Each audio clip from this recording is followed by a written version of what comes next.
अस्सलाम वालेकुम students, welcome to my YouTube channel. Students, आज हम इस वीडियो में साहिवाल बोर्ड का फिज़िक्स का मरूज़ी पेपर सॉल्व कर रहे हैं। ये 2023 में होने वाला जो फिज़िक्स का पेपर था सेकंड ग्रुप का साहिवाल बोर्ड की तरफ से, उसका मरूज़ी पेपर है जो इस वीडियो में मैं सॉल्व कर रहा हूँ। मरूज़ी के 12 नंबर होते हैं और आपको 15 मिनट टाइम दिया जाता है। उस 15 मिनट में आपने ये 12 नंबर की मरूज़ी अटैम्प्ट करनी होती हैं। 12 सवाल दिए जाते हैं, हर एक सवाल का 1 नंबर होता है। आपने दिए गए जवाबात में से ABCD 4 मुमकिन जवाबात आपको दिए जाते हैं। आपने उनमें से जो दुरुस्त जवाब है उसका तयन करना होता है और जवाबी कापी पर जो दुरुस्त जवाब है दायरे आपको दिए जाते हैं। आपने मुतलका जवाबी के जो आपका जवाब दुरुस्त होगा उससे मुतलका दायरे को मार्कर या पेन से भरना होता है। एक से ज़्यादा दायरों को पुर करने या काट कर पुर करने की सूरत में आपका जवाब गलत सवर होता है, तो लिहाजा आपने एहतियात से दायरों को पुर करना है और आपने गलत दायरे पुर नहीं करना। जो जवाब आपको दुरुस्त लगता है आप उसी को पुर करें। अगर आप एक से ज़्यादा दायरों को पुर करेंगे या काट कर पुर करेंगे तो ऐसी सूरत में आपका जवाब गलत सवर होगा। लिहाजा आपने एहतियात करनी है और वही जवाब लगाना है जो आपको दुरुस्त लगता है।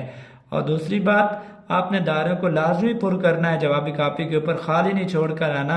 अगर आप खाली छोड़ कर आएंगे, किसी सवाल का दायरा छोड़ देंगे या पूरी मरूज़ी का ही छोड़ देंगे, आपको कोई नंबर नहीं दिया जाएगा। पहला सवाल है, वैक्यूम में तमाम इलेक्ट्रोमैग्नेटिक वेव्स एक जैसी रखती हैं, स्पीड, फ्रीक्वेंसी, एम्पलीट्यूड, वेवलेंथ। तो वैक्यूम में जितनी भी इलेक्ट्रोमैग्नेटिक वेव्स हैं उनकी स्पीड एक जैसी होती है। ए ऑप्शन दुरुस्त है। सवाल नंबर 2 है, लॉन्गिट्यूडनल वेव्स की मिसाल है साउंड वेव्स, रोशनी की वेव्स, रेडियो वेव्स या पानी की वेव्स। तो लॉन्गिट्यूडनल वेव्स की मिसाल साउंड वेव्स है। ए ऑप्शन दुरुस्त है।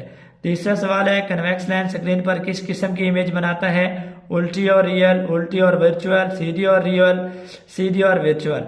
तो कन्वेक्स लेंस स्क्रीन पर उल्टी और रियल इमेज बनाता है। ए ऑप्शन इसका दुरुस्त है।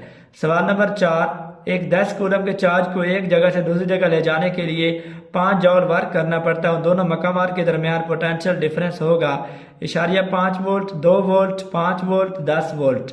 10 कूलम के चार्ज को एक जगह से दूसरी जगह ले जाना, वर्क जो करना पड़ता है वो 5 जॉल है। तो पोटेंशियल डिफरेंस मालूम करने का फार्मूला है work divided by charge. Work है 5 जॉल और चार्ज है 10 कूलम। 5 को 10 पे तकसीम करेंगे *5 आ जाएगा। पोटेंशियल डिफरेंस का यूनिट वोल्ट होता है। ए ऑप्शन दुरुस्त है। पांचवा सवाल है, कंडक्टर्स में इलेक्ट्रिक करंट के बहाव की वजह है positive ions, negative ions, positive charges, आज़ाद इलेक्ट्रॉन्स। तो कंडक्टर में जो करंट बहता है, करंट के बहाव की जो वजह है वो आज़ाद इलेक्ट्रॉन्स होते हैं। कंडक्टर में आज़ाद इलेक्ट्रॉन्स की वजह से करंट बहता है। डी ऑप्शन दुरुस्त है। छठा सवाल है, step up transformer input current को बढ़ाता है, इनपुट वोल्टेज को बढ़ाता है, कि प्राइमरी कॉइल में ज़्यादा चक्कर होते हैं कि सेकेंडरी कॉइल में कम चक्कर होते हैं।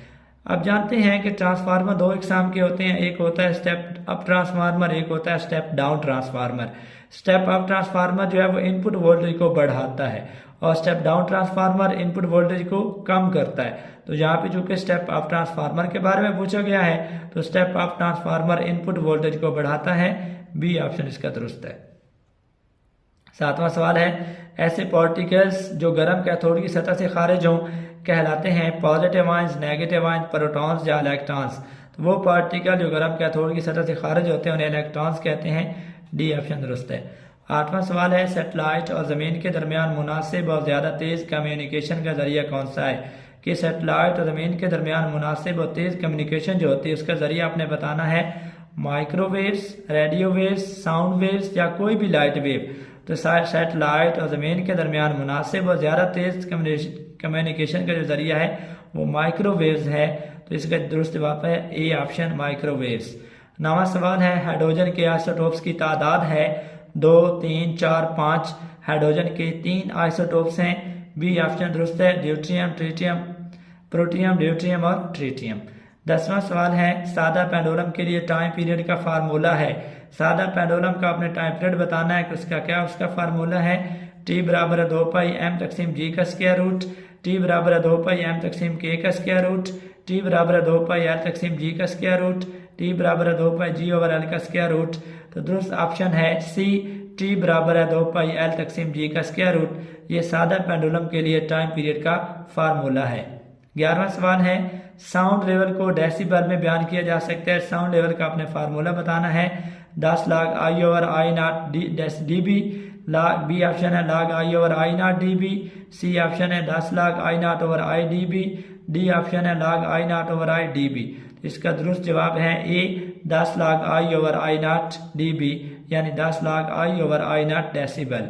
12वां सवाल है हीरे का इंडेक्स ऑफ रिफ्रैक्शन कितना होता है। हीरे का आपने रिफ्रैक्टिव इंडेक्स बताना है। ए ऑप्शन है 1.33, बी ऑप्शन है 1.52, सी ऑप्शन है 2.21, डी ऑप्शन है 2.42। तो हीरे का रिफ्रैक्टिव इंडेक्स 2.42 होता है। डी ऑप्शन दुरुस्त है।